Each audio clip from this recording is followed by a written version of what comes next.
Jesus is expecting us, his disciples, those of us who call ourselves Christians, to be doing his work. Upon his arrival, we should be ready and have done all of his will. My name is Lee Klein. This is Vision Eternity Ministries, and Jesus is teaching us how to be his bride without spot or wrinkle, how to be prepared for his return, the things that we need to have done so he doesn't have to say, I didn't know you. So we're not disappointing him by not doing what he said, not picking up where he left off. He said, if you believe, whoever believes, you will do what I was doing and even greater. Matthew 17:15. Lord, do have pity and mercy on my son, for he has epilepsy. He's moonstruck and he suffers terribly, for frequently he falls in the fire and many times into the water. I brought him to your disciples and they couldn't do anything. That's where we're at. We're not helping God's children. We're watching them suffer. We're not doing our part.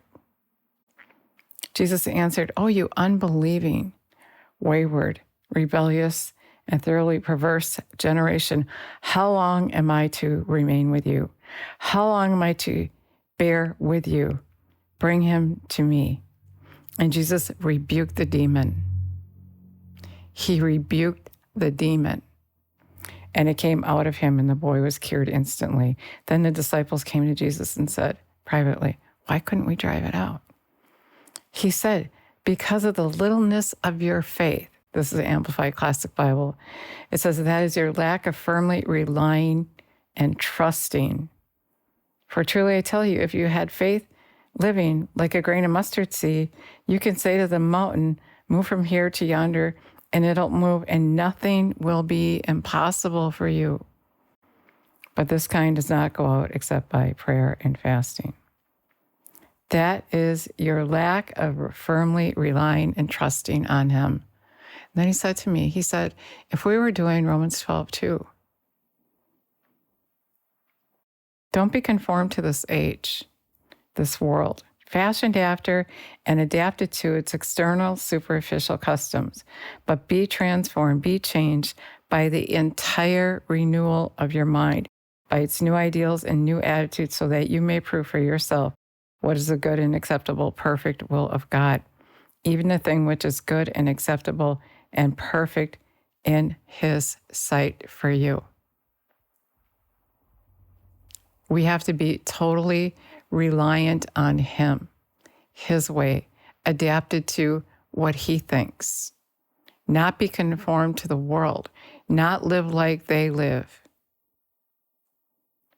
but live like life is lived in the kingdom of heaven. That's where we're going, right? So we have to come in agreement with him. We have to live by his attitude. We have to live by the renewing of our mind, its new ideals and its new attitude, so that we can prove, even for ourselves, that his will is good and perfect. That's what he's calling us to do. To be like him, to think like him, to have his ideas, his attitude. You know, the disciples, what were they doing? Trying to figure it out? What were they thinking? Obviously, that's what Jesus was saying to them. You weren't relying on me. You were trying to figure it out. You didn't totally trust what I told you. Is that what he's saying to us? Do you get afraid? Are you afraid it's not going to work? Then we have to rely on him even more. Go to him. Find out what he's thinking. What's he thinking? It's different than what you're thinking, more than likely. And then you have to come in agreement with him, not be in agreement with the world. So change your mind. Come in agreement with him. I recently conformed to the world's way under pressure. You know, what the world expects you to do, how they expect you to act, how they expect you to handle situations. And if you don't do it their way, you know, the enemy uses that and comes and tries to condemn you for it, make you feel bad for trusting Jesus. How often I didn't go to the doctor and I'm looked at like, why wouldn't you go to the doctor? And they don't even see the fact that Jesus did it because they're looking at you as if it's not even true. Jesus wouldn't do that for you. He doesn't do that in this day. And they just think that you're nuts, and that's okay. The world needs us. The world needs us to do his will. If Jesus wasn't there, the man would have had to go to the doctor if there was no one to cast out the demon and have the Band-Aid put on. There was nothing they could do. They couldn't do anything. Your disciples couldn't do it. Can you do anything, Jesus? Of course he can. Of course you can. Jesus said, you're going to do what I was doing. That means you can do it. We can lay hands on the sick and they will recover.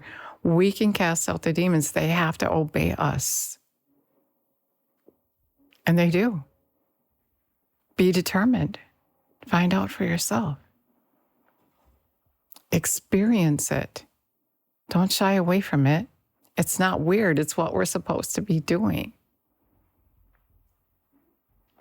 If you decide to not go to the doctor, don't let someone tell you. If your faith is that great and you decide to trust Jesus instead of going to the doctor, don't waver. Don't put up with the pressure that other people put on you, whom Satan uses to put that pressure on you. He doesn't want anyone to see the victory that we have, the power that we have. He doesn't want anyone to witness that. So Jesus is expecting us to do his will. So often when I ask people if they're ready, Jesus is coming, oh yeah, I'm ready. Are you casting out demons? Are you laying hands on the sick? That's his will. He said, not everyone who calls me Lord is going to enter into the kingdom of heaven, but those who do the will of my Father. And many are going to be disappointed when they hear him say, away from me, I didn't know you. And they're going to have all kinds of arguments. We did this, we did that. We did this in your name. If we're doing one thing and not the other, we're breaking the law.